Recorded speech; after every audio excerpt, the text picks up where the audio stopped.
Equally character के मामले में गलत ठहराया गया है उतना फिर मुनव्वर को भी ठहराना चाहिए। अटैकिंग ही पूरी अटैकिंग हो। मुनव्वर ने अभिषेक से अकेले में इतनी बातें की हैं कि यार तू क्यों इसके पीछे लगा रहता है, ये तो ऐसी है। समर्थ को बुरा फील होने लगा क्योंकि समर्थ और मनारा की दोस्ती मेरी और मनारा की दोस्ती से भी पहले की थी। अफेक्शन थी मनारा के लिए, वो भी एकदम सच्ची थी, और जो मुझे चिढ़ हुई मनारा से वो भी एकदम सच्ची थी।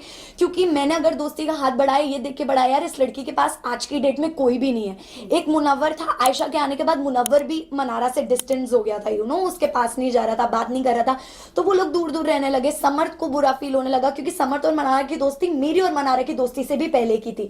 तो समर्थ स्टार्टेड फीलिंग बैड। फिर धीरे से मनारा ने, एक एपिसोड में आपने देखा होगा, मनारा ने मुझे जिम करते करते मनारा आई और उसने मुझे पीछे से गया एंड शी स्टार्टेड क्राइंग।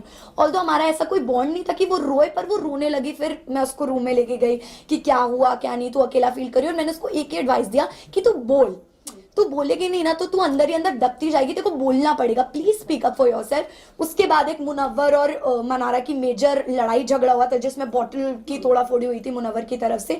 तो आई थिंक मैं इसलिए थी, और चिढ़ मुझे मनारा के डबल स्टैंडर्ड्स पे हुई, टू बी वेरी फ्रैंक। क्योंकि किसी इंसान के लिए आप एक रात पहले इतनी गलत बातें बोल रहे हो कि वो अनडिजर्विंग है, वो ये है वो है, तो मुझे नहीं लगता मैंने कोई भी सिचुएशन जाने दी है किसी गलत इंसान को कॉल आउट करने में। मैंने हमेशा किया जब भी मौका मिला, लेकिन वही at the same time Mannara मुझे सब कुछ बहुत कन्वीनियंस का लगा तो मैंने उनको भी कॉल आउट किया। मुशावरत को लेके मैं ये कहना चाहूंगा कि क्या आपको लगता है कि जिस तरह से उनकी रिलेशनशिप रहे पूरी तरह से नेशनल टेलीविजन में आ चुका है, क्या कहना चाहेंगे उसको लेके, मुनव्वर को लेके? इसी के साथ एक और एक क्वेश्चन है ईशा, जब मुनव्वर का ये एक्सपोज होना शुरू हुई चीजें, आयशा जब घर में आई, वेल सेम सिचुएशन आपका भी था इनिशियल डेज में, बट मुनव्वर ने आपको कभी भी अटैक नहीं किया जिस तरह आप पूरे घर वाले मुनव्वर पर अटैक करने लग गए थे। सो इसके बारे में हम दोनों का वही क्वेश्चन। तो मैं क्लियर करना चाहूंगी इस बात को तो सबसे पहले कि जरूरी नहीं है कि पब्लिक अटैकिंग ही पूरी अटैकिंग हो। मुनव्वर ने अभिषेक से अकेले में इतनी बातें की हैं कि यार तू क्यों इसके पीछे लगा रहता है, ये तो ऐसी है, ये तो वैसी है, नेशनल टेलीविजन पे एक्सेप्ट नहीं किया। और मजाक मजाक में बोलते हैं ना मीठी छुरी, एक तो मुनव्वर ने मजाक मजाक में मुझे इतनी बार लेट डाउन फील कराया उस चीज के बारे में कि मेरे साथ अगर कुछ जिंदगी में गलत होगा ना तो मैं सोच लूंगा अरे यार मेरे साथ ईशा जितना गलत नहीं हुआ, तो मुझे भी ह्यूमिलेटेड फील होता था। पर मैंने कभी उस चीज का स्ट्रांगली अपोज नहीं किया उस चीज को कि अरे तू क्यों बोल रहा है, क्या बोल रहा है, क्या नहीं, और ना ही वो बात वीकेंड का बाहर पे उठाए गए क्योंकि आई थिंक उतनी स्ट्रांगली नहीं बोला था। आयशा 22 दिन तक चुप रही, उसने कुछ नहीं बोला। आपने देखा होगा मैंने आयशा को भी गलत बोला है, मैंने आयशा को भी बोला कि यार तू यहाँ क्यों आई है मुझे नहीं समझ में आ रहा है, कोई क्लैरिटी ही नहीं है, क्योंकि मुझे तब तक आयशा का कुछ नहीं पता था, कुछ नहीं समझ आ रहा था।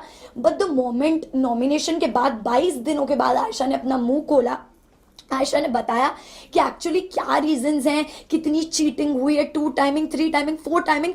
उस पर मेरा रिएक्शन था कि मुनव्वर जब मेरे साथ ही सिचुएशन आई थी तो मैं ऐसे दिखा रहे थे जैसे पता नहीं मैं किस कैरेक्टर की लड़की हूँ, या अभिषेक तो उससे दूर हो जाइए, सही लड़की नहीं, तो क्या आप सही लड़की हो, मेरा आपसे ये सवाल है। अब एक लड़की जो बाहर से आई है वो और 3-4 लड़कियों का नाम आपके लिए जोड़कर लेकर आई है जिसमें आप एक 2 टाइमर 3 टाइमर दिख रहे हो, तो वो भी सही नहीं है। और मैं उन लोगों से दुखी हूँ जो इस चीज को बढ़ावा दे रहे हैं, सपोर्ट करें, because this thing should not be normalized in the society. Samarth ने मुनव्वर को बोला है कि विमेनाइजर है, तो आप इस स्टेटमेंट से कितना रिएक्ट करते हैं? अभिषेक की बीमारी के बारे में क्या आपको पहले से पता था? सी विमेनाइजर जो शब्द है, मैं एग्जैक्टली विमेनाइजर में भी आप कह लो, या वो हमेशा एक अलग तरह से अपने शब्दों के जाल से लड़कियों को ट्रैप करते आए, क्योंकि ये कला हम सब ने उनके अंदर की देखी है कि वो कितने उनके शब्द इतने अच्छे हैं कि उनको ये बेसिकली आशीर्वाद है शब्दों का कि वो कुछ भी मैनिपुलेट कर देते हैं, शब्दों से किसी को भी फंसा लेते हैं। आयशा के साथ भी हुआ, पिछले शो में भी जो उनका रियलिटी शो था उन्होंने यही किया है। मनारा के साथ भी कहीं ना कहीं एक लव लाइकिंग फ्रेंडशिप चल रहा था। बाहर के और 3 रिश्ते लगा गए जिसमें कि आयशा ने घर के अंदर कन्फेस किया कि वो कहीं ना कहीं एक रिश्ता भी भेज कर आए।